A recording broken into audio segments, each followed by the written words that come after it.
Juste après les funérailles de son père, sa belle-mère a mis Tracy, 19 ans, à la porte, en plein froid et sans un sou.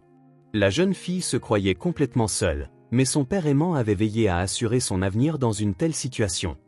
Avant de commencer l'histoire, n'oubliez pas de laisser un like et de vous abonner à la chaîne pour voir plus d'histoires comme celle-ci. Le ciel gris d'hiver pesait lourdement sur ses épaules. Debout près de la tombe fraîchement creusée, Tracy ne sentait pas le vent glacial qui la transperçait. À côté d'elle, sa belle-mère, Miranda, un châle noir couvrant la moitié de son visage, portait occasionnellement un mouchoir à ses yeux, mais Tracy ne vit pas la moindre larme sur son visage. Nous disons adieu à Andrew Brown, un père aimant, un mari attentionné, un entrepreneur de talent. La voix du prêtre résonnait, mais Tracy l'entendait à peine. Une seule pensée tournait en boucle dans son esprit, « Papa n'est plus là ». Cette simple idée ne parvenait pas à s'installer dans la conscience de la jeune fille de 19 ans. « Reste forte, ma chérie », lui murmura Miranda à l'oreille, posant légèrement un bras sur ses épaules. « Ton père était un homme fort. Il voudrait que tu le sois aussi. » À ces mots, les larmes montèrent aux yeux de Tracy. Oui, son père lui avait toujours appris à être forte. « La vie n'est pas faite que de joie, Tracy », avait-il l'habitude de dire. Mais quoi qu'il arrive, tu ne dois jamais te perdre. Les funérailles prirent fin. Les collègues de son père, les voisins, les parents éloignés, tous s'approchèrent de Tracy pour lui présenter leurs condoléances. Beaucoup parlèrent de la personne merveilleuse qu'était Andrew Brown, de l'amour qu'il portait à sa fille et de la fierté qu'il éprouvait pour elle. Tracy hochait la tête machinalement, ne sachant pas comment elle allait pouvoir vivre sans son soutien et son amour. « Rentrons à la maison », dit Miranda une fois que tout le monde fut parti. « Nous avons beaucoup de choses à nous dire. » Le trajet du retour se fit en silence. Tracy regardait par la fenêtre de la voiture les rues enneigées de sa ville natale défiler, se souvenant de son père l'emmenant faire de la luge dans le parc quand elle était enfant. Il était si heureux de ses succès à l'école et en danse. Puis, 3 ans plus tôt, Miranda était apparue dans leur vie. Une femme d'affaires brillante et saisissante que son père avait rencontrée lors d'une conférence. Tracy l'avait acceptée, mais elle n'avait jamais ressenti de chaleur envers sa belle-mère, bien qu'il n'y ait jamais eu d'hostilité ouverte entre elles, du moins jusqu'à aujourd'hui. En entrant dans l'appartement, Tracy sentit immédiatement que quelque chose n'allait pas. Dans le couloir se trouvaient 2 grands sacs et une valise cabossée. « Qu'est-ce que c'est » demanda-t-elle en enlevant son manteau. Miranda entra dans le salon, s'assit dans un fauteuil, où pour la première fois de la journée, son visage prit une expression significative. « Ce sont tes affaires », dit-elle calmement. « J'ai tout préparé. »« Mes affaires » répéta Tracy, confuse. « Pourquoi ?»« Parce qu'il est temps pour toi de déménager », répondit Miranda en allumant une cigarette. « Tu as déjà 19 ans, tu es une grande fille. Il est temps que tu commences à vivre ta propre vie. » Tracy se figea, n'en croyant pas ses oreilles. « Comment ça, déménager ? C'est mon appartement. Le mien est celui de papa. » « C'était celui de ton père », la corrigea Miranda. « Mais maintenant, ton père n'est plus là et l'appartement m'appartient. J'ai les documents pour le prouver. Ton père me l'a cédé avant de mourir. »« Ce n'est pas possible », s'exclama Tracy, sentant un frisson lui parcourir l'échine. « Papa n'aurait jamais fait ça. »« Il l'a fait et il l'aurait fait », trancha Miranda en expirant un nuage de fumée. « Et de toute façon, ce n'est pas la question. Le fait est que nous ne nous sommes jamais aimés. Je te tolérais pour Andrew. Maintenant qu'il est parti, je ne suis plus obligé de continuer cette comédie. » Tracy sentit le sol se dérober sous ses pieds. Était-ce vraiment en train de se passer ? Le jour des funérailles de son père, on la mettait à la porte de sa propre maison. « Je n'ai nulle part où aller », murmura-t-elle. « C'est ton problème », haussa les épaules Miranda. « Tu as des amis à l'université, des professeurs qui tiennent à toi. Demande à rester chez quelqu'un pour un temps, puis trouve un travail et loue une chambre. Bref, vis comme une personne normale, pas comme une princesse à qui on donne tout sur un plateau. »« Donnez-moi juste quelques jours », plaida Tracy. « Je viens d'enterrer mon père. Et moi, j'ai enterré mon mari », la coupa Miranda. « J'ai besoin d'être seule pour faire mon deuil. Alors, sois gentille. Prends tes affaires et pars, tout de suite. »« Mais toutes mes affaires ne sont pas là, » dit Tracy en jetant un coup d'œil au sac pathétique. « Où sont mon ordinateur portable, mes livres, mes photos ? » ?»« Je n'ai laissé que l'essentiel, » répondit Miranda d'un geste de la main. « On parlera du reste plus tard, quand tu te seras calmé et que tu commenceras à penser raisonnablement. » « Raisonnablement ? Tracy sentit la colère monter en elle. Raisonnablement, de jeter une personne dehors par -20 °C le jour des funérailles de son père. Ne dramatise pas, fronça les sourcils Miranda. Il ne fait que -5 dehors, et tu n'es pas un chien errant. Tu es une jeune fille en bonne santé qui a enfin besoin de grandir et d'apprendre à résoudre ses problèmes par elle-même. À cet instant, Tracy comprit qu'il était inutile de discuter. Cette femme avait déjà pris sa décision. Les mains tremblantes, elle commença à enfiler le manteau qui n'avait pas encore séché depuis le cimetière. « Assure-toi d'avoir pris tes papiers », lui lança Miranda. « Passeport, carte d'étudiante.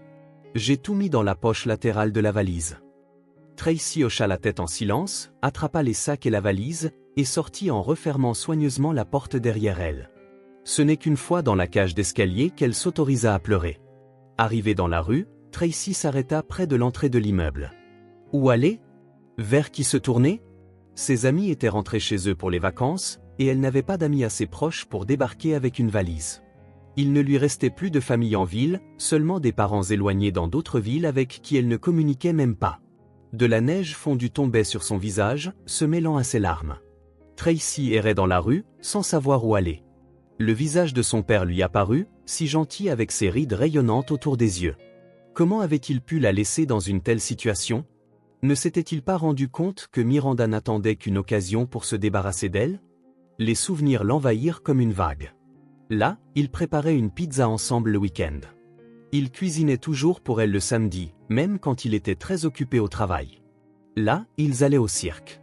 Elle avait 5 ans et serrait fort la main de son père, effrayé par les clowns. Puis la remise des diplômes du lycée. Papa la photographiait fièrement dans sa robe de soirée. Et puis, Miranda était apparue. Au début, elle était douce, offrait des cadeaux à Tracy, s'intéressait à sa vie. Mais après le mariage, tout avait changé.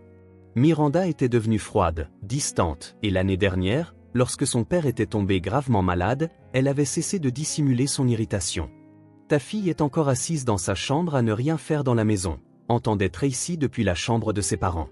« C'est une grande fille, Andrew. Il est temps qu'elle apprenne à être indépendante, mais tu continues de la traiter comme une enfant. » Bien sûr, son père la défendait. Il disait que Tracy étudiait bien et aidait autant qu'elle le pouvait, mais à chaque fois, sa voix semblait plus faible et ses arguments moins convaincants. La maladie lui sapait ses forces, et Miranda en profitait. Tracy errait dans les rues, s'arrêtant de temps en temps pour ajuster plus confortablement la lourde valise. Ses mains gelaient. Ses gants étaient restés dans la poche d'un autre manteau. Ses pieds commençaient à être mouillés, ses bottes d'hiver ne faisaient pas partie des choses les plus essentielles qu'elle avait prises. La nuit tomba. Les lampadaires illuminaient les rues enneigées. Une lumière chaude filtrait par les fenêtres des maisons. Les gens rentraient du travail, se dépêchant de retrouver leur famille. « Papa, où es-tu » pensa Tracy, sentant ses doigts s'engourdir. « Pourquoi m'as-tu laissé seule? Pourquoi as-tu laissé cette femme décider de mon sort? Après tout, je suis ta fille, ton sang. » Mais il n'y avait pas de réponse. Seul le vent lui jetait au visage des flocons piquants. Tracy ne remarqua pas que ses pas l'avaient mené à un petit parc près de l'université. Il s'y promenait souvent avec son père quand il venait la voir après les cours. La jeune fille s'assit sur un banc enneigé, ne prêtant plus attention au froid. Ses forces l'abandonnaient. « Tracy? Tracy Brown ?» fit une voix de femme, soudainement surprise. La jeune fille leva les yeux. Devant elle se tenait Nancy Cooper, sa professeure de littérature du lycée. La femme âgée, vêtue d'un manteau chaud et d'un chapeau duveteux, la regardait avec une inquiétude non dissimulée. « Que fais-tu ici, seule par un froid pareil? Et pourquoi as-tu tes affaires ?» demanda anxieusement Nancy Cooper. Tracy voulut répondre calmement, mais au lieu de cela, elle éclata de nouveau en sanglots. L'enseignante s'assit immédiatement à côté d'elle et lui passa un bras autour des épaules. « Allons, allons, ma chère, calme-toi. Raconte-moi ce qui s'est passé. »« Papa est mort », parvint à dire Tracy entre deux sanglots. « Oh mon Dieu !» s'exclama Nancy Cooper. « Ma pauvre fille, où habites-tu maintenant? Pourquoi es-tu dans la rue avec tes affaires ?» Tracy lui raconta brièvement ce qui s'était passé, les funérailles, la décision cruelle de sa belle-mère et le fait qu'elle n'avait nulle part où aller. « C'est horrible », s'indigna Nancy Cooper. « Mettre un enfant à la porte un jour pareil. Non, ça ne va pas du tout. Tu viens chez moi, tout de suite. Tu resteras avec moi jusqu'à ce qu'on trouve une solution. » Je ne peux pas m'imposer. Comment ça, Tracy? Mais l'enseignante secoua fermement la tête. Je ne veux rien entendre. Je vis seule dans un 3 pièces. Il y a beaucoup de place. De plus, je t'ai toujours beaucoup apprécié. Tu étais l'une de mes élèves préférées, et je me souviens bien de ton père. Il venait toujours aux réunions parents-professeurs, contrairement à beaucoup d'autres. Un homme respectable. Une demi-heure plus tard, elles entraient dans le vieil appartement, mais très douillet, de Nancy, au 2e étage d'un immeuble en briques de 5 étages. « Installe-toi dans le salon », dit l'enseignante en aidant Tracy à enlever son manteau. « Je vais mettre la bouilloire en marche et te trouver des draps propres. Tu as besoin de te réchauffer et de te reposer. » Tracy hocha la tête, reconnaissante. Elle se sentait anéantie, tant physiquement qu'émotionnellement. Les dernières semaines avaient été un véritable cauchemar. La maladie de son père, un cancer du pancréas diagnostiqué trop tard, avait progressé rapidement. Elle avait veillé à son chevet des nuits entières, lui tenant la main, voyant la lumière s'éteindre de ses yeux jour après jour. Et maintenant, cette trahison de sa belle-mère par-dessus le marché. « Prends un peu de thé », dit Nancy Cooper en plaçant une tasse de boisson fumante devant elle, « et mange un sandwich. Tu n'as probablement rien mangé de la journée. » Tracy hocha la tête. Après les funérailles, il y avait eu un repas commémoratif, mais elle n'avait pas pu avaler une bouchée. « Nancy Cooper, merci beaucoup. Je ne sais pas ce que j'aurais fait si je ne vous avais pas rencontré. »« Ne me remercie pas », sourit doucement la femme. « La vie est imprévisible, et nous devons nous soutenir mutuellement dans les moments difficiles. Mange et va dormir. Demain, nous réfléchirons à la suite. » Le matin, Tracy se réveilla à l'arôme du café fraîchement moulu. Au début, elle ne comprit pas où elle était, mais les événements de la veille la frappèrent avec une force renouvelée. Elle se força à se lever du canapé. « Bonjour », la salua Nancy Cooper. « As-tu bien dormi ?»« Merci. Pas mal », mentit Tracy. En réalité, elle avait à peine fermé l'œil, ressassant tout ce qui s'était passé et essayant de comprendre ce qu'elle devait faire. « Le petit déjeuner est sur la table », dit l'enseignante. « Et ensuite, nous parlerons de tes projets. » Pendant le petit déjeuner, Nancy Cooper interrogea délicatement Tracy sur la situation plus en détail. « Donc, ta belle-mère prétend que ton père lui a cédé l'appartement ?»« Oui », acquiesça Tracy. « Mais je ne crois pas que papa aurait fait ça. Il a toujours dit que, quoi qu'il arrive, j'aurais un toit sur la tête. » « Et son entreprise ? Si je me souviens bien, ton père avait une société ? » « Oui, une entreprise de construction, » répondit Tracy. « Petite mais stable. Papa est parti de rien il y a 20 ans. Il était très fier de son travail, mais je ne sais pas ce qu'il va en advenir maintenant. Probablement que Miranda l'aura aussi. »« Et le testament ? Ton père a-t-il laissé un testament ? » ?»« Je ne sais pas, » haussa les épaules Tracy. « Personne ne m'a rien dit à ce sujet. »« C'est étrange, » fronça les sourcils Nancy Cooper. Andrew Brown semblait être un homme très responsable. Difficile de croire qu'il n'ait pas pris soin de l'avenir de sa fille unique. Peut-être qu'il n'a tout simplement pas eu le temps, dit doucement Tracy. La maladie a progressé si vite. Les dernières semaines, il dormait presque tout le temps à cause des analgésiques puissants. Elles finissaient leur café quand la sonnette retentit. Nancy Cooper alla ouvrir et revint en tenant une enveloppe. « C'est pour toi », dit-elle en la tendant à Tracy. Le coursier a dit qu'il t'avait cherché à ton ancienne adresse, mais que les voisins lui avaient dit qu'ils t'avaient vu marcher par ici le soir. Tracy prit l'enveloppe avec surprise. Son ancienne adresse y était inscrite, avec le sceau d'une étude de notaire dans le coin supérieur. Du notaire, se demanda-t-elle à voix haute. Mais pourquoi ? Ouvre-la et tu le sauras, sourit Nancy Cooper. D'une main tremblante, Tracy ouvrit l'enveloppe. À l'intérieur se trouvait une lettre officielle. « Cher Tracy, nous vous notifions par la présente de la nécessité de vous présenter à l'étude notariale au 24 rue Satavia, bureau 301, pour prendre connaissance du testament de votre père, Andrew Brown, né en 1970. Veuillez vous présenter le 15 décembre 2023 à 14 heures précises. Respectueusement, notaire Lucas Jackson. » « Un testament » s'exclama Tracy. « Papa a laissé un testament, après tout. » « Tu vois » acquiesça Nancy Cooper d'un air approbateur. « Je t'avais dit que ton père ne te laisserait pas sans soutien. Aujourd'hui, nous sommes le 15, alors tu dois te préparer. »« Et s'il y est écrit que tout revient vraiment à Miranda » demanda anxieusement Tracy. « Dans ce cas, nous chercherons d'autres moyens de résoudre le problème, répondit fermement Nancy Cooper. Mais je suis convaincu que ton père a pris soin de toi. Tracy arriva à l'étude du notaire 15 minutes avant l'heure convenue. Son cœur battait la chamade d'anxiété. Qu'est-ce qu'il attendait là-bas? Quelle dernière parole son père avait-il laissée? Dans la salle d'attente, elle fut surprise de trouver sa belle-mère.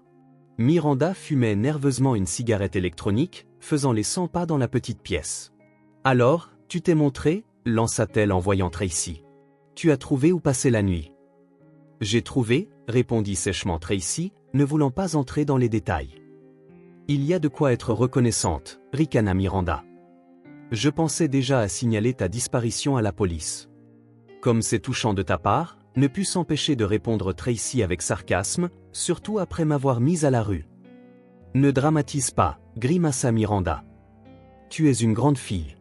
Tu devrais comprendre comment fonctionne la vie. Chacun a son propre chemin. Le mien est d'être la maîtresse de maison, ce que j'ai mérité en soutenant ton père pendant sa maladie. Le tien est de commencer ta propre vie indépendante. Tracy n'eut pas le temps de répondre. On les appela dans le bureau du notaire. Lucas Jackson s'avéra être un homme respectable d'une 50aine d'années, au regard vif et à la barbe soignée. Il salua les deux femmes et leur fit signe de s'asseoir. « Mes condoléances pour votre perte », dit-il formellement. « Nous sommes réunis aujourd'hui pour la lecture du testament d'Andrew Brown. Le testament a été rédigé et dûment notarié il y a 4 mois, le 10 août 2023. » Tracy remarqua que Miranda se crispait. Il y a 4 mois, c'était avant que la maladie de son père ne s'aggrave, quand il était pleinement conscient et lucide. Selon les volontés du testateur, continua le notaire en dépliant le document, ses biens sont répartis comme suit. L'appartement situé au 17 rue Européenne, appartement 56, revient à son épouse, Miranda Brown. Miranda lança un regard triomphant à Tracy. Tracy sentit ses entrailles se nouer. Cependant, le notaire poursuivit, l'appartement de 4 pièces appartenant au testateur au 103 avenue de la Victoire, appartement 42, revient à sa fille, Tracy Brown. Tracy ouvrit la bouche d'étonnement. De quel appartement parlait le notaire? Papa n'avait qu'un seul appartement, celui où il vivait. Le notaire tourna la page. La participation majoritaire, 51%, de la société de construction Brown Rénovation, appartenant au testateur, revient à sa fille, Tracy Brown. Les 49% restants reviennent à son épouse, Miranda Brown. Quoi? Miranda bondit de sa chaise. C'est une erreur. Andrew ne m'a jamais parlé d'un deuxième appartement, et nous avions convenu que l'entreprise me reviendrait. Je vous assure qu'il n'y a pas d'erreur, répondit calmement le notaire. Tous les documents sont en bonne et due forme. Andrew Brown a acheté le deuxième appartement il y a environ 1 an, et la part de contrôle de la société lui a toujours appartenu personnellement. C'est confirmé par les documents de fondation. Tracy était assise, abasourdie. Elle avait un appartement et des parts de contrôle dans l'entreprise de son père. Cela semblait irréel. Une lettre personnelle pour Tracy est jointe au testament, ajouta le notaire en lui tendant une autre enveloppe. Andrew Brown a demandé qu'elle vous soit remise après la lecture officielle. Miranda lança un regard venimeux à Tracy. C'est un faux, siffla-t-elle entre ses dents serrées. Je vais contester le testament. Andrew n'aurait pas pu me faire ça après tout ce que j'ai fait pour lui. C'est votre droit, répondit posément le notaire. Mais je dois vous avertir que tous les documents sont en parfait état. Le testament a été rédigé en présence de témoins, et des certificats médicaux confirment qu'Andrew Brown était sain d'esprit et de corps au moment de la rédaction. Miranda se leva brusquement, attrapa son sac à main et sortit en trombe, claquant la porte derrière elle. « N'y prêtez pas attention », dit doucement le notaire à Tracy. De telles réactions sont courantes lors de la lecture des testaments. Les gens ont tendance à faire des plans, et lorsque ces plans s'effondrent, ils ressentent de la déception. Tracy hocha la tête, encore incapable de croire à ce qui se passait. « Puis-je lire la lettre de mon père ?» « Bien sûr », acquiesça le notaire. « Vous pouvez le faire ici ou l'emporter avec vous, comme vous préférez. » « Je pense que je la lirai à la maison », décida Tracy. « Au fait, quand pourrais-je voir l'appartement ? » « Même aujourd'hui, ce serait formidable, » sourit le notaire. « Voici les clés et les documents. L'appartement est entièrement enregistré à votre nom. Toutes les factures de services publics sont payées pour les 6 prochains mois. » Andrew Brown était un homme très prévoyant. En quittant l'étude du notaire, Tracy serra contre sa poitrine l'enveloppe contenant la lettre et un trousseau de clés. Elle avait l'impression que son père était de nouveau près d'elle, comme s'il l'avait serrée dans ses bras et lui avait dit « Tout ira bien, Tracy. J'ai tout prévu. » Tracy décida de retourner d'abord chez Nancy Cooper pour lui raconter ce qui s'était passé avant d'aller voir l'appartement. En chemin, elle ne put résister et ouvrit l'enveloppe avec la lettre de son père. « Ma chère Tracy, si tu lis ces lignes, cela signifie que je ne suis plus avec toi. Je suis désolé de ne pas avoir pu vaincre la maladie et de rester plus longtemps à tes côtés.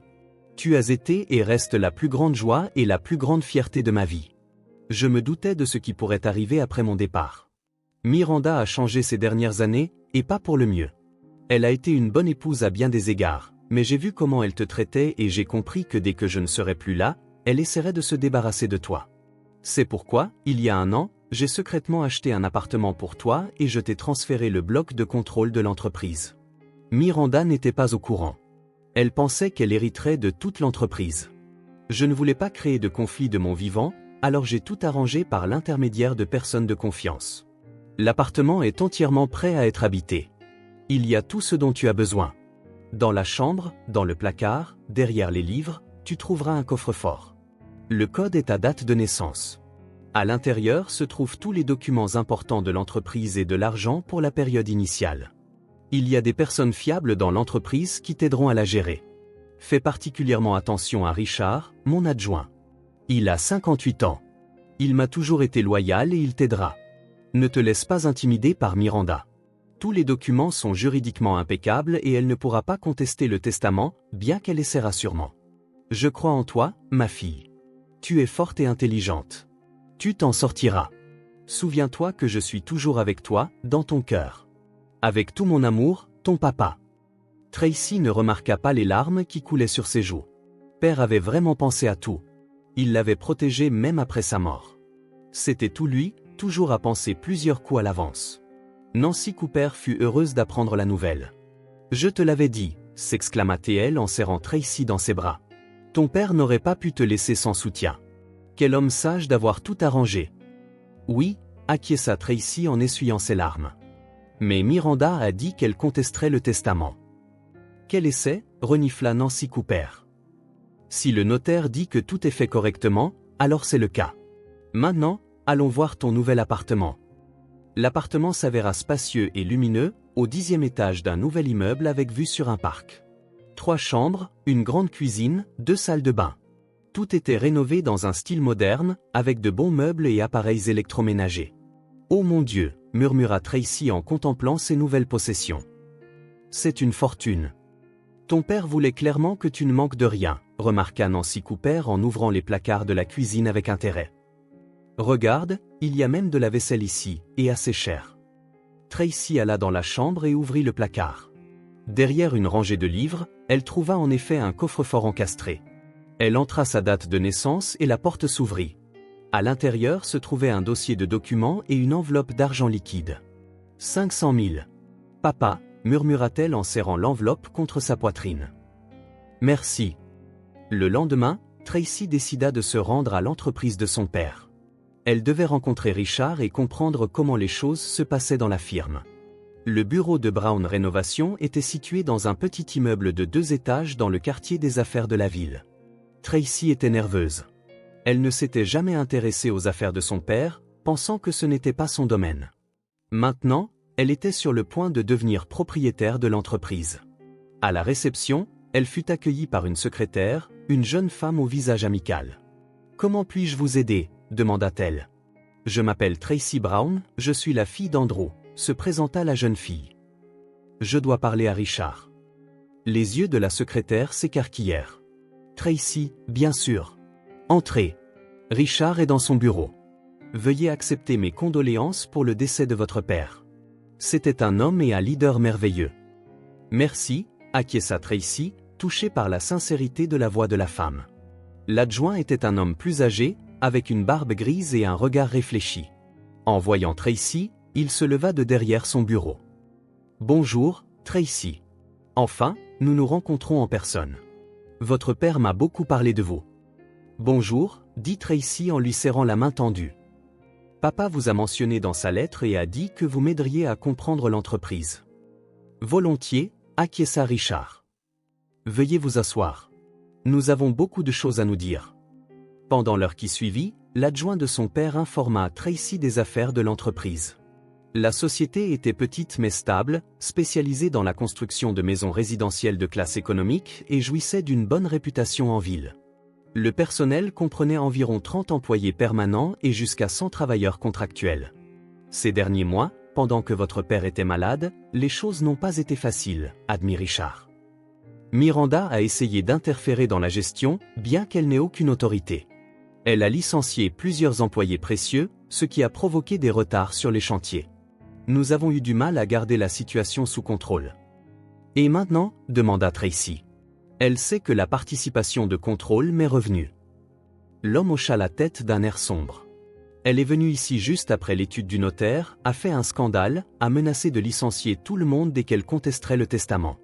Nous avons essayé de lui expliquer que ça ne fonctionne pas comme ça, mais elle n'a rien voulu entendre. Tracy soupira. Il semblait qu'une vie facile ne l'attendait pas.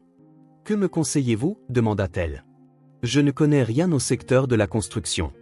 Peut-être devrais-je vendre ma part. » Richard fronça les sourcils. « Je ne vous recommande pas de vous précipiter dans une telle décision.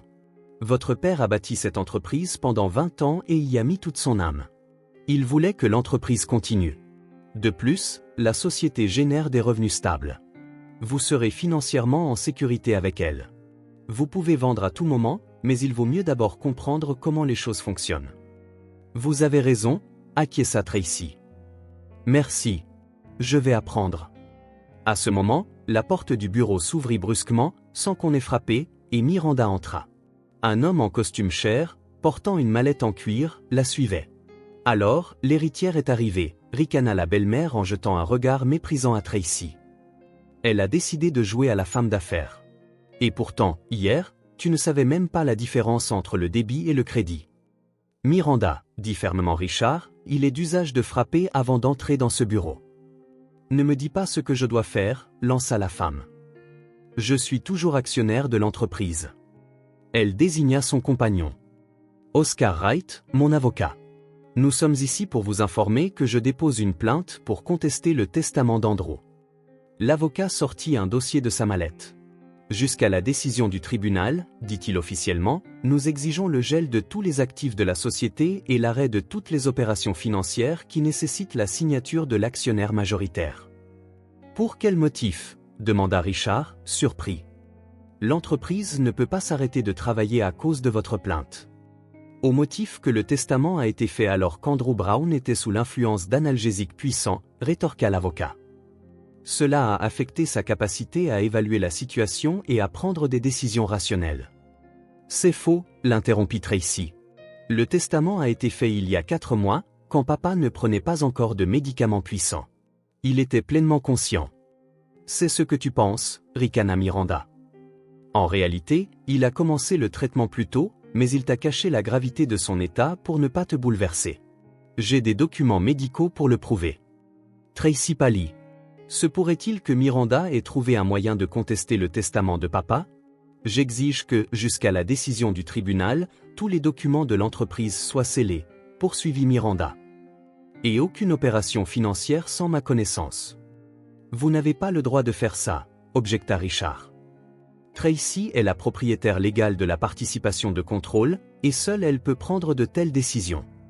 On verra bien, ricana Miranda. Oscar Wright, laissez-leur une copie de la plainte, et nous partons. Nous avons encore quelques instances à visiter. Quand ils furent partis, Tracy s'effondra sur une chaise, se sentant vidée. Qu'est-ce qui va se passer maintenant ? demanda-t-elle. Peut-elle vraiment me prendre l'entreprise ? Je ne pense pas, secoua la tête Richard. Mais elle peut causer beaucoup de problèmes. Nous avons besoin d'un bon avocat. À ce moment, on frappa à la porte et la secrétaire entra. Richard, Charles Collins dit que c'est urgent. Laissez-le entrer, acquiesça l'adjoint. Un jeune homme d'environ 30 ans, grand, au regard attentif et au sourire agréable, entra dans le bureau.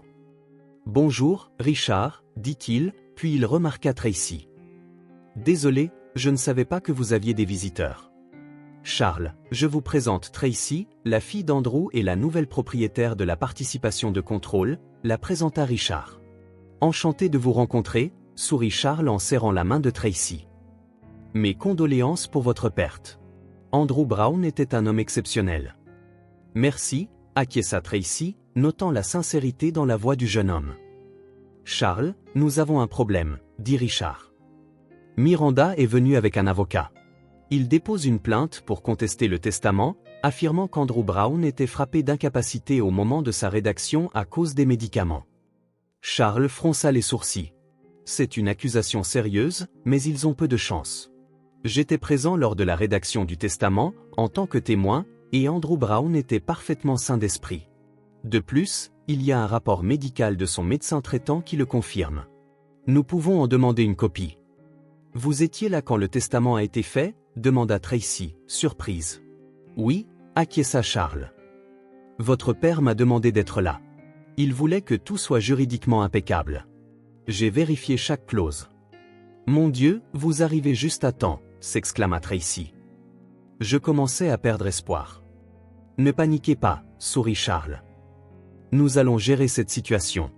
Miranda essaie de vous intimider, mais la loi est de votre côté. Que faisons-nous maintenant ? Demanda Tracy. Premièrement, ne tombez pas dans les provocations, répondit Charles.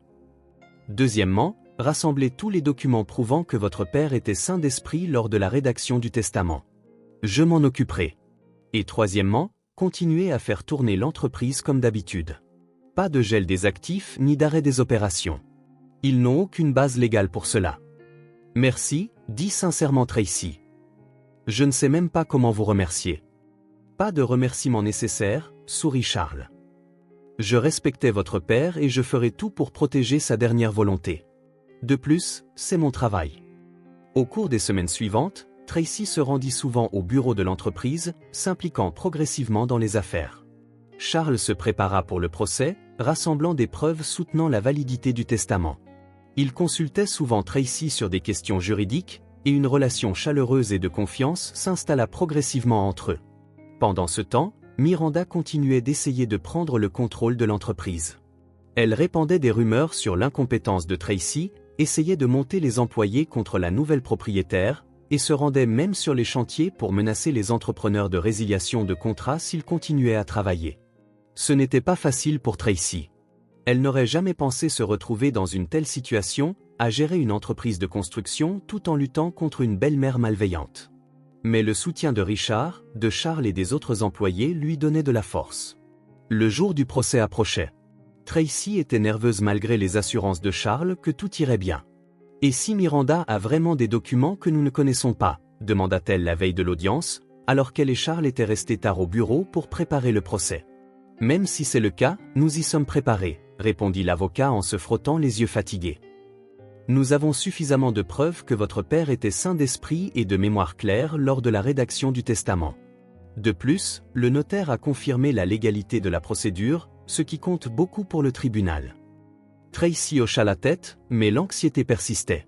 Elle sentait que Miranda avait un atout caché quelque part. « Charles, puis-je vous demander ? Pourquoi faites-vous tant d'efforts pour m'aider ? Je comprends que vous respectiez mon père, mais quand même. » Le jeune homme se tut, comme s'il rassemblait ses pensées. « Votre père m'a beaucoup aidé un jour, dit-il enfin. Il y a 3 ans, je me suis retrouvé dans une situation difficile. Mon employeur précédent était malhonnête et j'ai été involontairement impliqué dans ses combines. Andrew Brown a cru en mon innocence quand les autres m'ont tourné le dos. Il m'a donné un travail et m'a aidé à restaurer ma réputation. Je n'oublierai jamais ça. Papa avait la capacité de voir le bien chez les gens, dit doucement Tracy. Il donnait toujours une chance à ceux qui en avaient besoin. Exactement, acquiesça Charles, et je veux le lui rendre en vous aidant. C'est le moins que je puisse faire. Leurs regards se croisèrent, et Tracy sentit son cœur battre plus vite. Il y avait tant de chaleur et de sincérité dans les yeux de Charles. À cet instant, elle réalisa que ses sentiments pour l'avocat avaient depuis longtemps dépassé la simple gratitude. « Merci, murmura-t-elle. Pour tout. » La salle d'audience était comble. Tracy serrait nerveusement la main de Charles, assis à côté d'elle à la table de la défense. En face d'eux se trouvaient Miranda et son avocat, Oscar Wright, confiants, avec des sourires froids sur leurs visages. « Ne vous inquiétez pas, » murmura Charles en remarquant à quel point Tracy était tendue. La juge, une femme d'âge mûr, de forte corpulence, au regard perçant, examinait les documents. Finalement, elle leva les yeux et annonça le début de l'audience. L'audience dura plusieurs heures. L'avocat de Miranda présenta des documents médicaux prouvant prétendument qu'Andrew Brown prenait des analgésiques puissants au moment de la rédaction du testament. Il appela l'infirmière comme témoin, qui confirma que le patient était souvent dans un état confus. Tracy sentit un frisson la parcourir. Et si c'était vrai? Et si papa n'était vraiment pas lui-même? Mais quand Charles prit la parole, la situation changea. Il présenta un rapport du médecin traitant d'Andrew, qui confirmait qu'au moment de la rédaction du testament, le patient était pleinement cohérent et ne prenait que des analgésiques légers. Il appela le notaire qui avait certifié le testament, lequel déclara sous serment qu'il avait soigneusement vérifié l'état du client et n'avait remarqué aucun signe d'incapacité. De plus, poursuivit Charles, nous avons un enregistrement vidéo du processus de rédaction et de signature du testament, qu'Andrew Brown a prudemment demandé de faire pour exactement ce genre de cas. Un silence tomba sur la salle d'audience. Un enregistrement vidéo? Demanda à nouveau la juge. Pourquoi n'a-t-il pas été présenté plus tôt? Nous l'avons gardé en dernier recours, répondit Charles. Andrew Brown avait anticipé d'éventuelles tentatives de contestation de sa dernière volonté et s'était préparé en conséquence. La juge ordonna la lecture de l'enregistrement. À l'écran apparut Andrew Brown, pâle mais au regard clair et à la voix ferme. Il expliquait ses décisions en détail, soulignant qu'il était pleinement conscient et agissait de son plein gré. La caméra avait également capturé le notaire, les témoins et le moment de la signature du document. « Je veux que ma fille Tracy soit protégée », déclara Andrew Brown à l'écran. « Je sais que ce sera difficile pour elle sans moi, alors je lui fournis un logement et une source de revenus stable. Quant à ma femme, Miranda, elle reçoit également une part importante de la succession, y compris notre appartement et une part dans l'entreprise.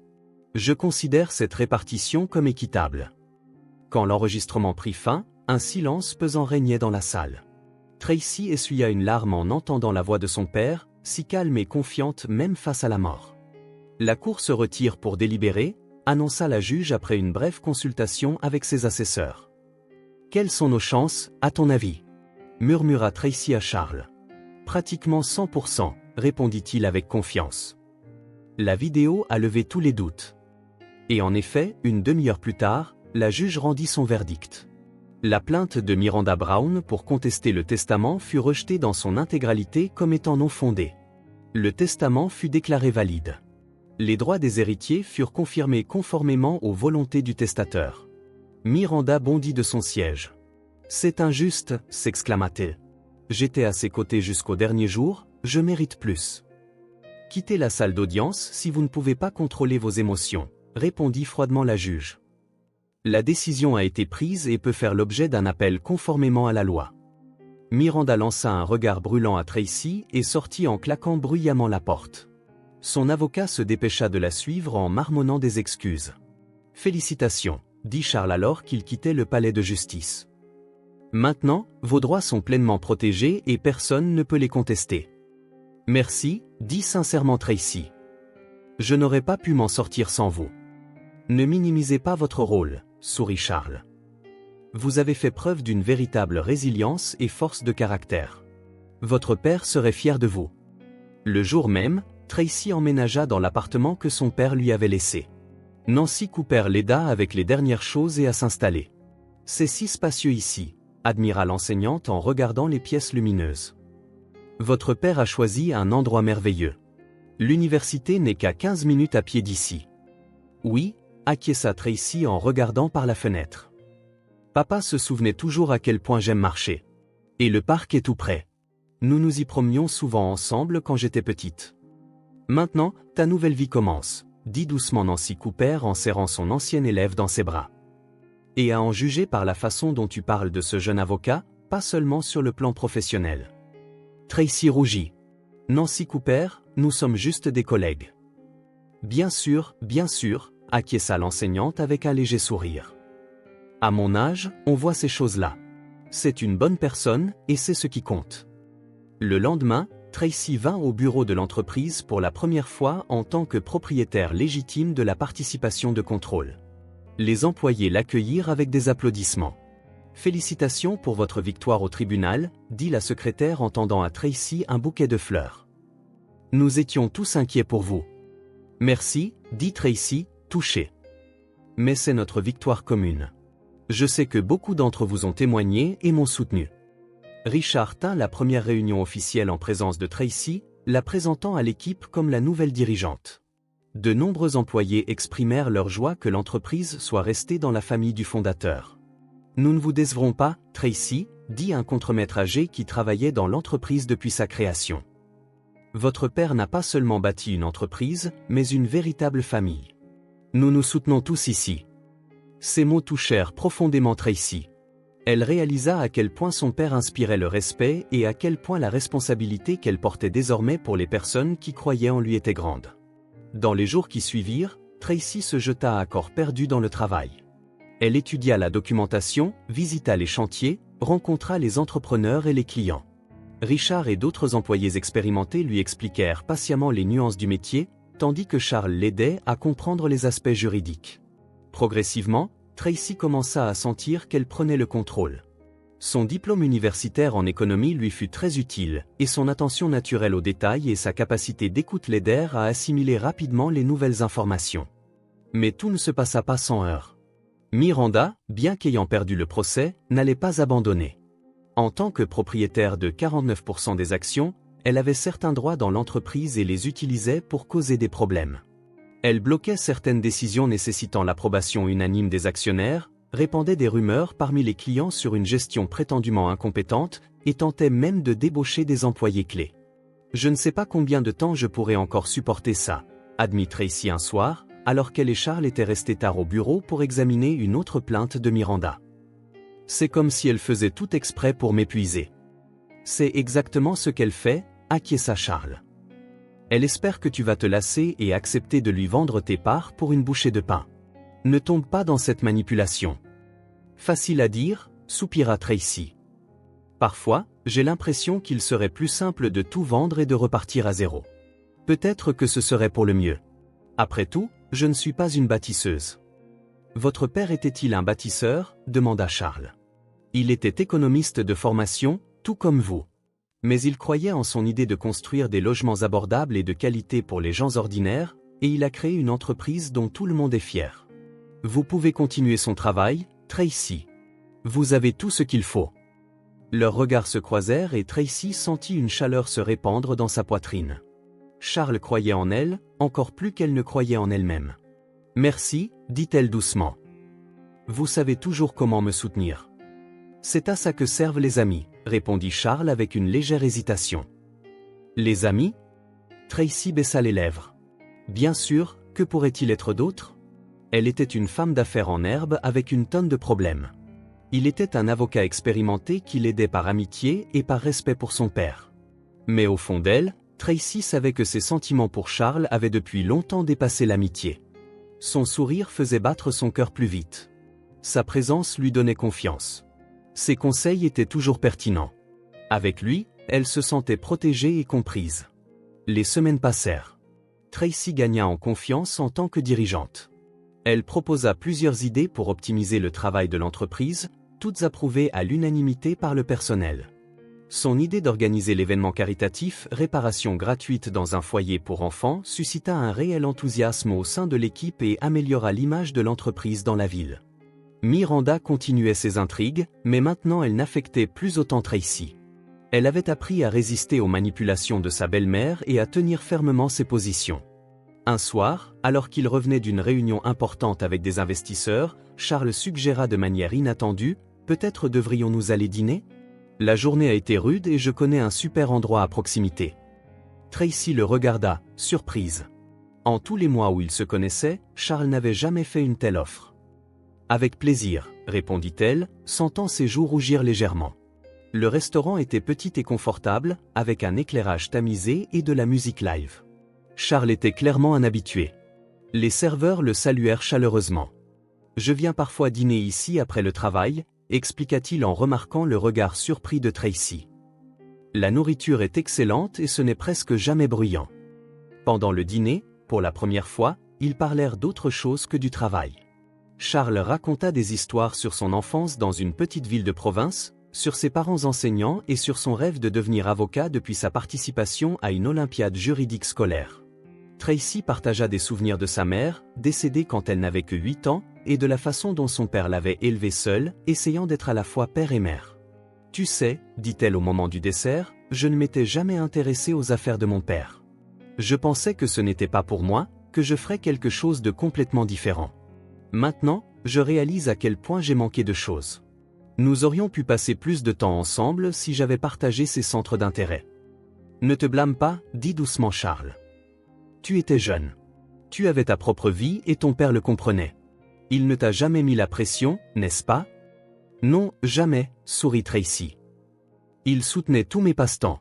Quand j'ai voulu devenir ballerine, il m'a emmenée à des cours de danse.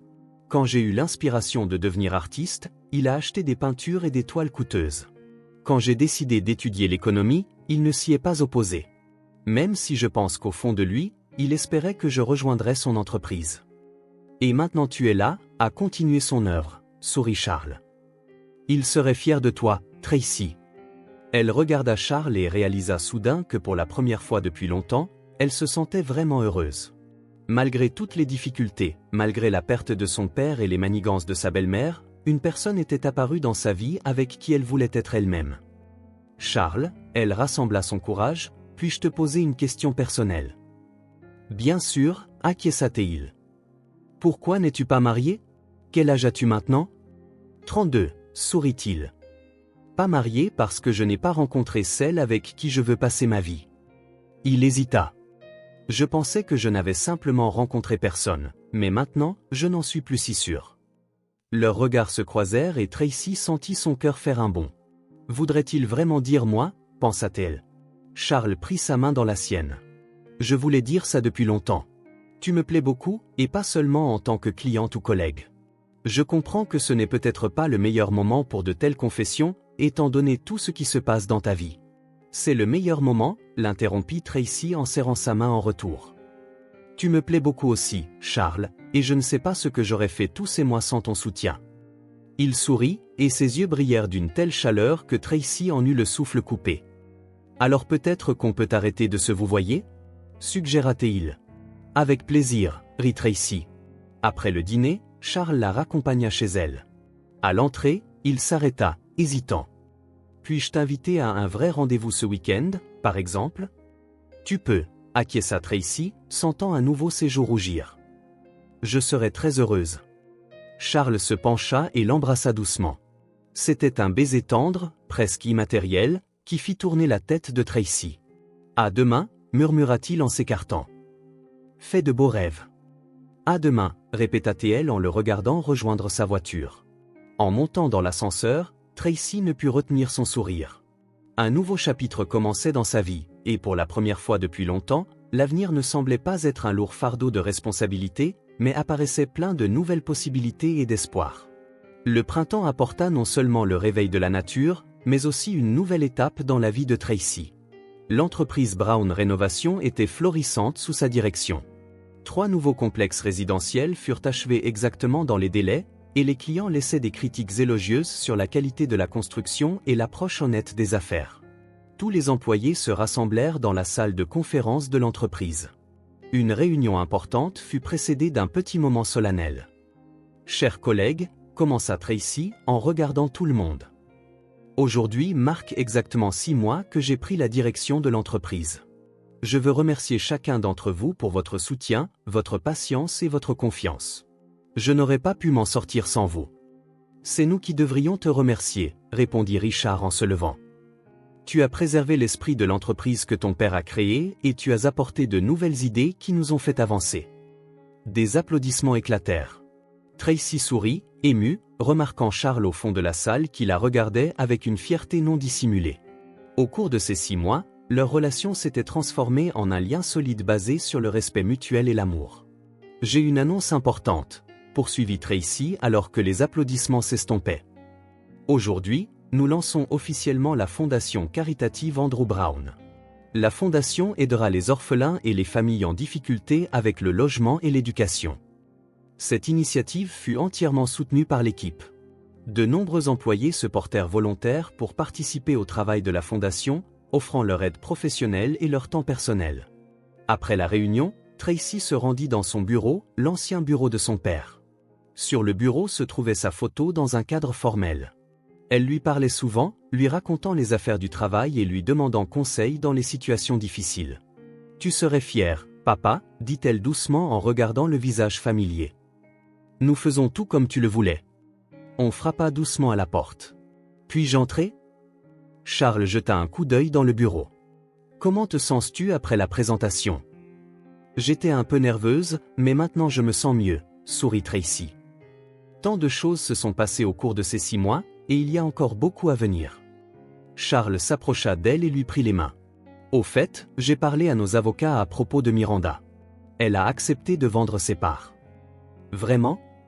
Tracy n'en revenait pas. Pourquoi tout d'un coup ? Elle a eu une bonne offre de l'étranger, expliqua Charles. Une entreprise à la mode l'a invitée à être leur designer en chef. Je pense qu'elle a réalisé qu'elle n'obtiendrait rien ici et a décidé de repartir à zéro. Tracy ressentit un soulagement soudain. La confrontation avec sa belle-mère lui avait coûté beaucoup de force et d'énergie. Maintenant, ce chapitre de sa vie pouvait être clos.